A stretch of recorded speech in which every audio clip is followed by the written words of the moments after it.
Il est 7 h ce vendredi 8 juin. Un gros cétacé vient de s'échouer. Les premiers scientifiques sont déjà à pied d'œuvre à l'intérieur du périmètre de sécurité.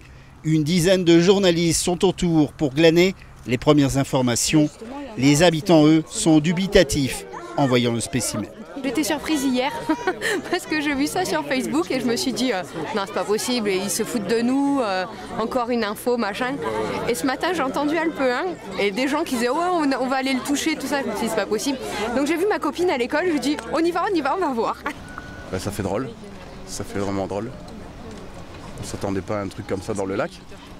On pense pas qu'il y a des bestioles pareilles dans le lac quand même. Donc.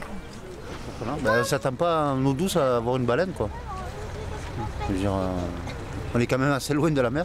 Comme tout le monde, je suis stupéfait de voir un mammifère sur la plage de Savines-le-Lac. On vient de me signaler que l'ARS vont détacher finalement des scientifiques en fin de matinée pour venir voir exactement, parce que c'est quand même surprenant. Venus de Marseille en hélicoptère, 4 experts scientifiques de l'IWA, l'International Whale Association, débarquent sur les lieux pour effectuer des prélèvements.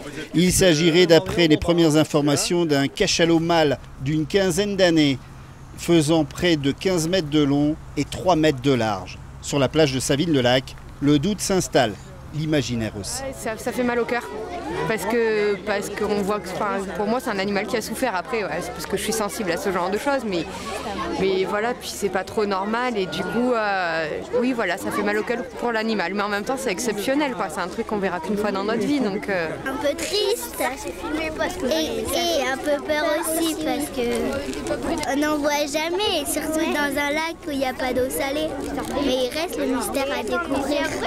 Quand même il est gros,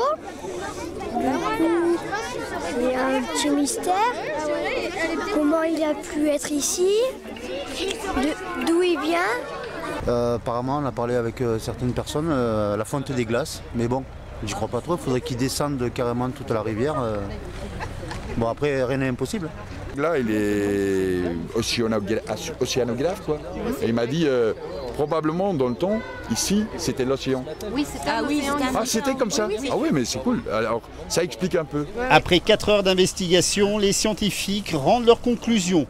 Des conclusions surprenantes et inattendues. Et finalement, nous sommes en train de découvrir qu'en complicité avec le directeur de la passerelle, ici présent à mes côtés, tadam, nous avons pu réaliser, j'allais dire, la culture à portée de tous. Nous avons décidé de faire une pièce de théâtre à grandeur nature. Parce que c'est cela qui compte. C'est de pouvoir permettre aux habitants, aux montagnards que nous sommes, de pouvoir apprécier à un moment donné ces artistes et ces pièces de théâtre qui se sont tout simplement déplacés. Et nous sommes très heureux aujourd'hui d'avoir monté ce partenariat.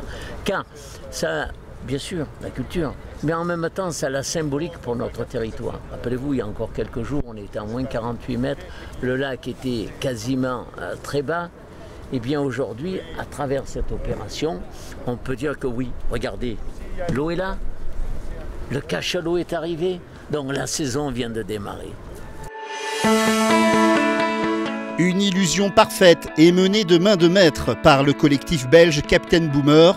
Une performance artistique à ciel ouvert à découvrir urgemment à Savines-le-Lac avant qu'elle reparte dimanche soir pour Madrid puis New York.